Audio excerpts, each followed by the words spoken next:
struggle or access a weapon during the chaos all weigh in favor of finding that quickly removing him from the vehicle and securing him in a controlled position fell within the bounds of objective reasonableness, and the frisk that followed could be supported by the officer's knowledge of the accessible knife. On the other hand, Mr. Carranza had been calm and cooperative throughout his interaction with Officer Anderson, was given no opportunity to comply with a verbal command before being physically forced from the vehicle to the pavement, and was not himself the focus of Officer Hickman's stated investigation, all of which weigh against a finding that the manner in which the force was applied was the least intrusive means reasonably available. A court evaluating these facts would weigh the immediacy of the perceived threat against the absence of any individualized basis to suspect Mr. Carranza of wrongdoing prior to the moment that Officer Anderson made physical contact with him.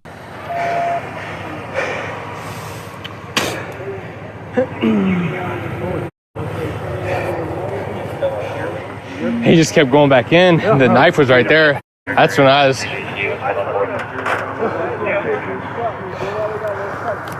On May 14th, 2024, the Colorado Springs City Council voted 7-1 to approve a settlement.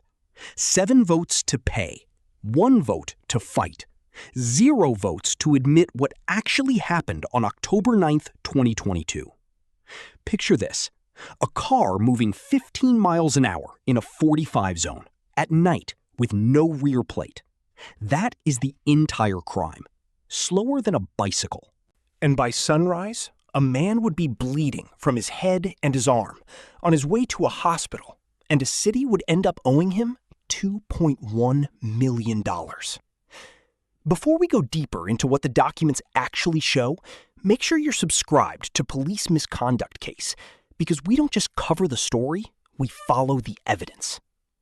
Here is the exhibit. Officer Colby Hickman stops Dalvin Gadsden for that missing plate and slow speed. He sees what looks like a knife in the center console. He calls for backup. Officer Christopher Hummel and Officer Anderson arrive. 3 officers now for a traffic stop. The passenger, Carlos Carranza, is calm, cooperative, hands visible. That matters because a 1987 Supreme Court case, Maryland versus Wilson, says officers can order a passenger out of a car during a stop. That part is legal.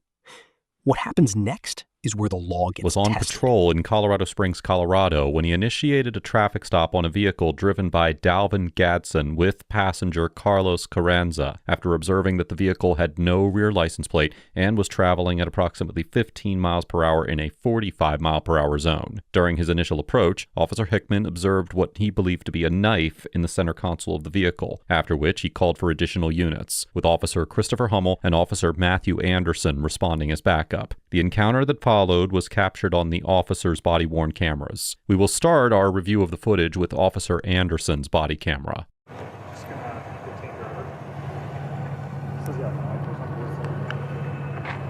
Alright, man. What you got there, cop car? Yeah, dude. We'll talk about that, okay? Sweet. You got your ID or anything? Oh, yeah, he's... You got his ID too already? Yeah. Okay, cool. Night, huh? Yeah. No, you can go to the car. We're going to detain you, okay? Detain me? Yeah, What? you're under investigation for DUI. So pull him out. Turn around. Put on your back. Yes, you're going to be detained in handcuffs. No, I'm not. You're about to stand down. Hey, move. Get down. On the ground. Stay. Sit to stay.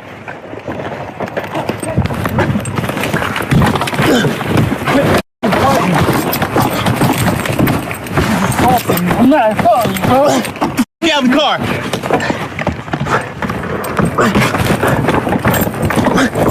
Stop fighting, bro. Get the out. You're under arrest. Hands behind your back. Oh. Hands behind your back. Don't go back.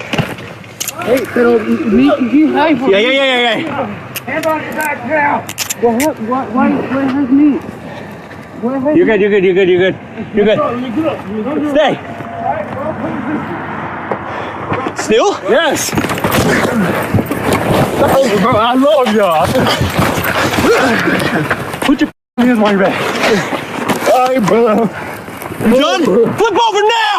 You're under arrest! All right, but Put your hand behind your back!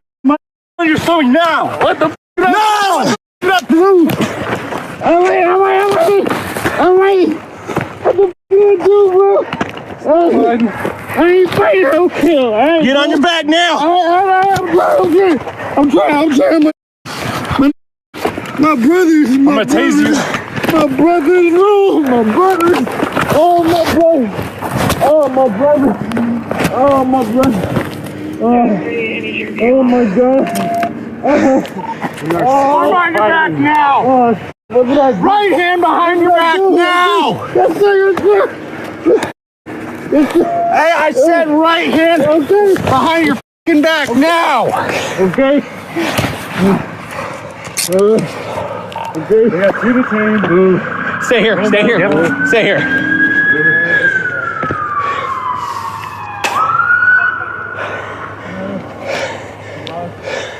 under arrest. Hey. What kind of fight?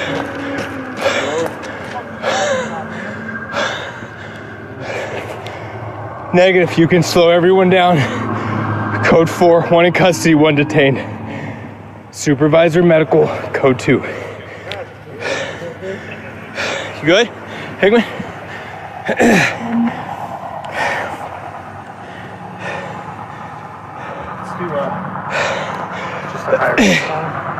What'd you say? Have a search on him? We're just gonna pat him. We're gonna go to your butt, okay? Okay. Roll. And sit. Give me a height. We paid up. Yeah. You go. No, you're done. You're all right. Go that way. All right, he's fine. Officer Anderson pulls Carranza from the car and puts him on the ground. No warning, no command, no resistance from Carranza at all. Just force first, questions later. Remember that phrase, force first, questions later, because it is the moral refrain of this entire case. Now the driver's door.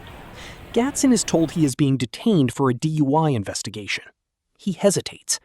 Within seconds, Officer Hummel reaches into the vehicle to grab his arm. Gatson pulls back. What follows is not a clean arrest.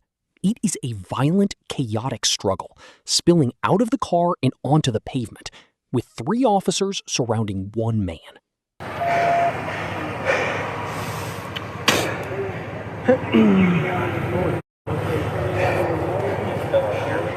He just kept going back in. The knife was right there. That's when I was...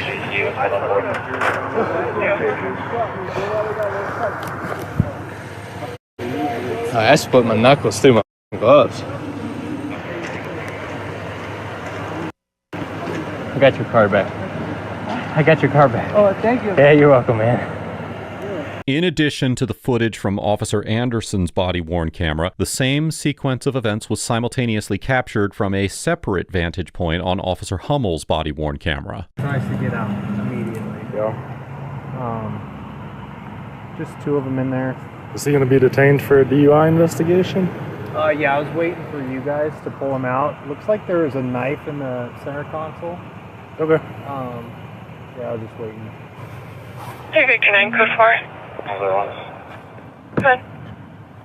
Can you read that?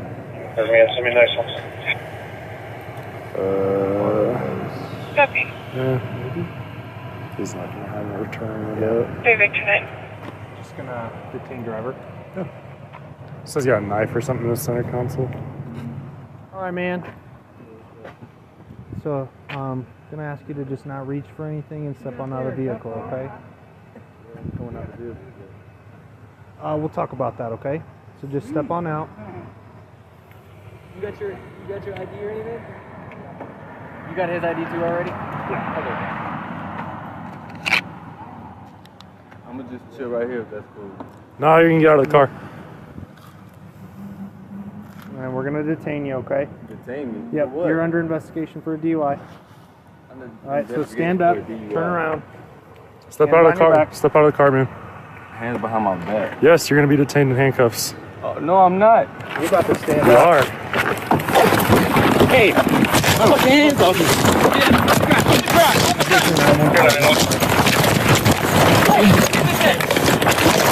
Stop fighting me, bro. Fighting. He's assaulting me. I'm not assaulting you, bro. He's kicking me. Airport Road, Adventure, please. I got ready. Get us some units, code 3. You're under arrest. I'm not here, my dog. Airport Road, Adventure, please. Put your hands behind your back. You're under arrest. Code 3. All right, let me get up. Let me get up. Put your hands behind your back now. My bro, let me get up. You're under arrest. All right, bro. Who resisted you? Bro, please, bro. Yes. Oh, bro, I love y'all. Put your hands behind your back. All right, bro.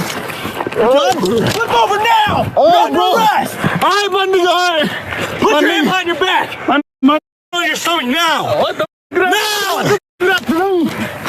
All right. What the did I do, bro? Stop fighting. I ain't fighting. Okay, all right. Get on your back now. All right. I'm trying. My brothers. gonna tase you. My brothers. Oh, my brothers. Oh, my brother. Oh, my brother. Oh, my brother. 30, I need you to repeat Oh, last. my God. We are still I'm on your back fighting. now. Oh, shit. What did I do? Right hand behind your back now. Yes, sir. Hey, I said right hand Okay. behind your back now. Okay. Okay. We got 2 detained. Stay here. Roll medical. Stay here. And the supervisor. I got the med code 2 or 3. You're under arrest. You dumb. Hey. Here is the irony explosion. The Supreme Court's 1989 case, Graham versus Connor, says force must be objectively reasonable, judged against 3 things: how serious the crime is, whether the suspect is an immediate threat, and whether he is actively resisting. More than 20 total blows in close succession against a man suspected of nothing more than driving under the influence. Force first, questions later. That's the second time. Here's your ticking clock moment. If this was truly about officer safety and a knife on the console, why did the beating not stop once Gadsden was on the ground and outnumbered 3-1? Acted struggle inside and around the vehicle. The body-worn camera footage of this sequence is, by its nature, chaotic and partially obscured, with the close quarters of the vehicle, the movement of 3 officers, and the angles of the cameras making it difficult to discern the precise sequence of events as the encounter unfolds in real time. Additionally, the accounts of what occurred diverge significantly between the officers' subsequent reports and the allegations that Mr. Gadsden set forth in a complaint for a federal civil rights lawsuit that he filed following the incident. What can be established across those sources is that Officer Hummel reached in to grab Mr. Gadsden's arm, Mr. Gadsden pulled away, and the force that followed included multiple knee strikes, punches, and kicks, including approximately 13 to 14 closed fist strikes by Officer Anderson to Mr. Gadsden's head and face, and approximately 10 to 11 additional strikes by Officer Anderson to Mr. Gadsden's torso before Mr. Gadsden was ultimately placed in handcuffs. The Supreme Court established the governing constitutional framework for evaluating police uses of force in the 1989 case of Graham v. Connor, holding that claims that law enforcement officers have used excessive force in the course of an arrest are analyzed under the Fourth Amendment's objective reasonableness standard. Additionally, the court identified 3 non-exclusive factors that guide that analysis: the severity of the crime at issue, whether the suspect poses an immediate threat to the safety of the officers or others, and whether the suspect is actively resisting arrest or attempting to evade arrest by flight. Building on that framework, framework, the 10th Circuit Court of Appeals, which has jurisdiction over Colorado, explained in the 2025 case of Kruger v. Phillips that courts must consider whether the force used is proportional to the suspect's crime, and that where officers use multiple forms of force, the court generally considers whether the combined force was reasonable, rather than evaluating each strike in isolation. Applied to the encounter with Mr. Gadsden, the severity of the suspected offense at the moment that force began was a suspected DUI, a non-violent misdemeanor offense. The underlying crime here was a suspected DUI, a misdemeanor, nothing violent, nothing that, on paper, should end with more than 20 strikes to one man's head and torso. And that is exactly what the body camera footage shows. Officer Anderson delivering somewhere between 13 and 14 closed fist strikes to Gadsden's head and face, and another 10 or 11 strikes to his torso.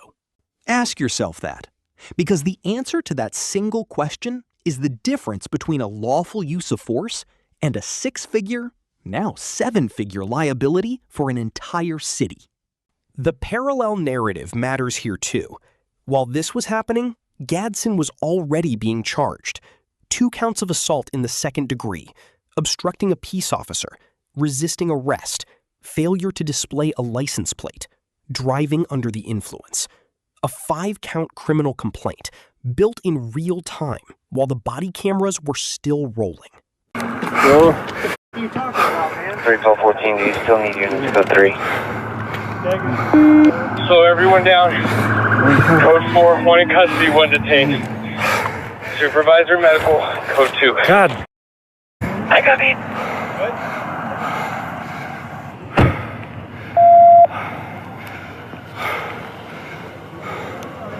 In clear code 1.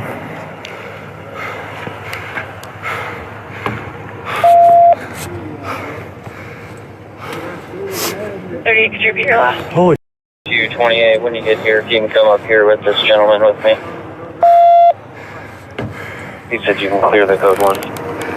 Copy, clear code 1, 304. 2848, copy.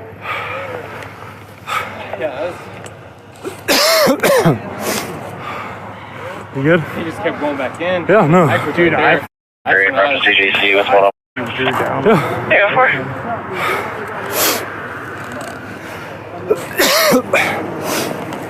Cap hard. Dude, my knee hurts.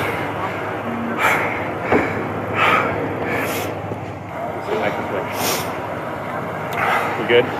3 out of 38. Good. For AMR's information, what are we needing med for? Victor 77, you can show me out. One of our parties is going to have a couple blows to the head. He's bleeding out of his arm and his face. The other one I think is fine. I copy.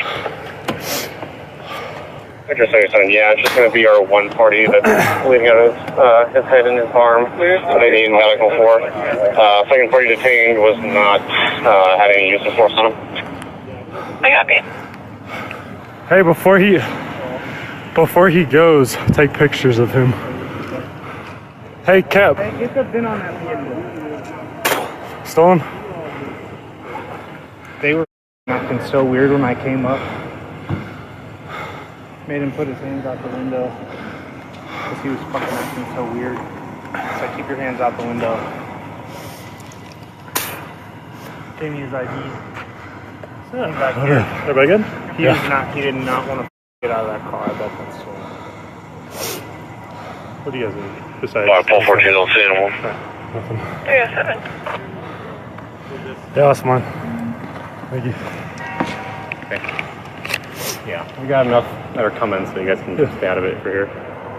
I almost backed into coach trying to get here because I heard you say one's fighting. And I was like, where are they? Because I have my computer inside. It was a fight. I tried to reach down and say airport and Major League, but I couldn't get to my radio. No, it was a fight. He was fighting back. Yeah. Well, you get here and he looks like that, which I assume was you. Yeah, me. It was all three of us. Now the hard evidence. The El Paso County District Attorney's Office reviewed all of it and dismissed every single charge, except one. Gadsden pleaded guilty only to the traffic infraction, the unlawful display of a license plate. He paid a fine. That's it. Everything else the state tried to build against him did not survive daylight. On December 21st, 2022, Gadsden filed a federal civil rights lawsuit against Hickman, Hummel, Anderson, and the city of Colorado Springs. 18 months later, the city council voted 7-1 to settle for $2.1 million. Not because a jury forced them to, because their own risk assessment told them what a jury would likely do if this footage ever played in open court.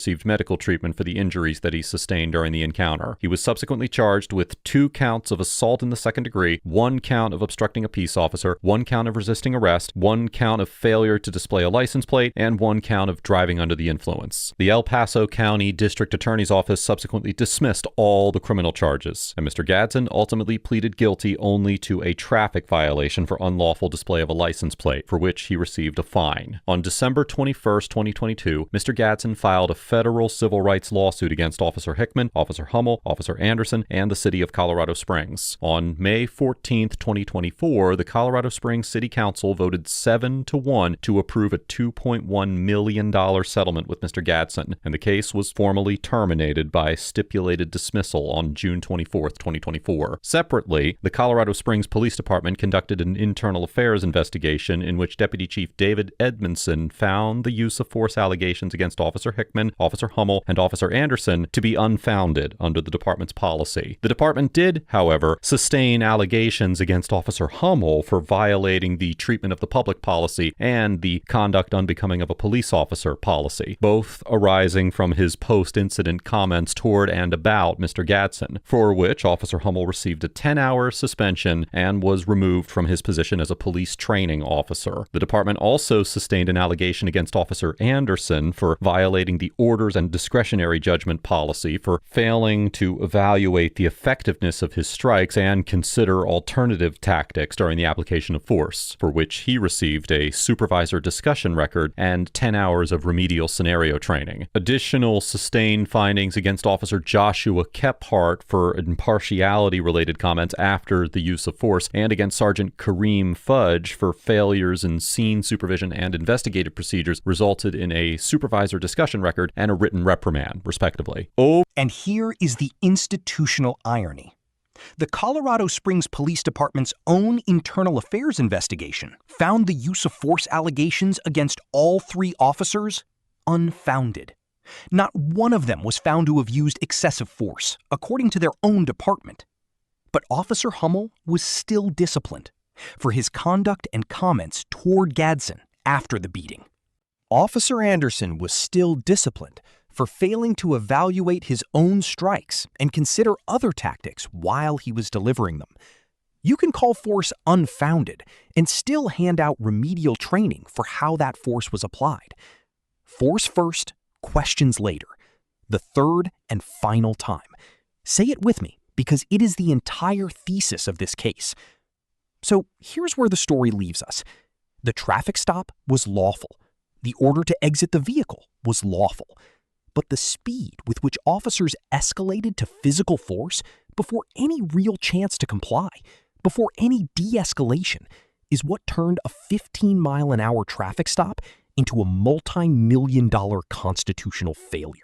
Overall, Officer Hickman, Officer Hummel, and Officer Anderson get an F for resorting to physical force with remarkable speed, applying a volume of force disproportionate to the underlying suspected misdemeanor offense, and pursuing criminal charges against Mr. Gadsden that the district attorney's office ultimately found unworthy of prosecution. The traffic stop and the order to exit the vehicle were both lawful, and although the body-worn camera footage of the moments immediately preceding and during the use of force is inconclusive as to what Mr. Gadsden was doing with his hands and the precise nature of his resistance, the officer's decision to reach into the vehicle and grab Mr. Gadsden occurred within seconds of his refusal to exit, without any meaningful effort to de-escalate, issue additional commands, or warn Mr. Gadsden before force was applied. What followed was force applied without the kind of evaluation and reassessment that the department itself trains its officers to perform, with Officer Anderson's sequence of more than 20 consecutive strikes raising a serious question about whether the combined force was proportional to a suspected misdemeanor DUI investigation, regardless of which version of the underlying struggle is to be believed. The settlement the city of Colorado Springs paid to Mr. Gadsden reflects an institutional assessment of the litigation risk that this volume of force created, and the fact that the district attorney dismissed every charge against Mr. Gadsden except the failure to display a license plate further reflects the prosecutorial reality that this incident did not survive legal review. This interaction highlights how the speed with which force is initiated and the volume in which it is applied can transform a lawful detention into a constitutional and institutional liability, regardless of whether the underlying seizure was justified. As for Mr. Gadsden, I cannot rightly assign him a grade based on the available evidence. The body-worn camera footage of the moments immediately preceding and during the use of force is inconclusive, with the close quarters of the vehicle, the movement of the officers, and the angles of the cameras obscuring critical details about what Mr. Gadsden was doing with his hands, whether he was reaching for the knife in the center console, and the precise nature of his resistance. And the accounts of what occurred diverged significantly between the officers' subsequent reports and the allegations that Mr. Gadsden set forth in the complaint in his federal civil rights lawsuit. What can be said with confidence is that Mr. Gadsden was legally obligated to step out of the vehicle once Officer Hickman ordered him to do so as part of a lawful detention, and that his refusal to comply with that order is not constitutionally protected conduct. It can also be said that the officers resorted to physical force with remarkable speed, reaching into the vehicle to grab Mr. Gadsden within seconds of his refusal, and without any meaningful effort to de-escalate, give additional commands, or allow Mr. Gadsden an opportunity to comply before force was applied. Whether what followed was a man attempting to protect himself against an unprovoked beating, as Mr. Gadsden alleges, or a man potentially attempting to access a weapon while assaulting officers, as the officers reported, is not a question that this footage can resolve. What is undisputed is that Mr. Gadsden subsequently utilized the proper legal channels in response by obtaining counsel, filing a federal civil rights lawsuit, and ultimately securing a $2.1 million settlement from the city of Colorado Springs, while the district attorney dismissed every charge against him other than the unlawful display of a license plate violation. I commend Mr. Gadsden for pursuing accountability through the courts and for securing a substantial settlement for the physical harm that was done to him.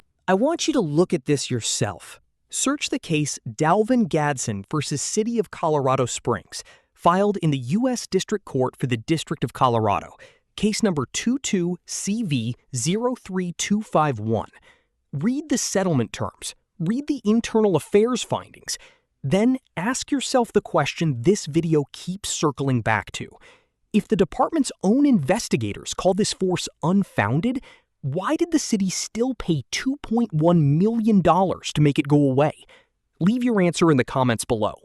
If this case made you question what accountability actually looks like inside a police department, hit like, share this with someone who needs to see it, subscribe to Police Misconduct Case, and turn on notifications, because we will keep following the evidence, case by case, until the pattern can no longer be ignored.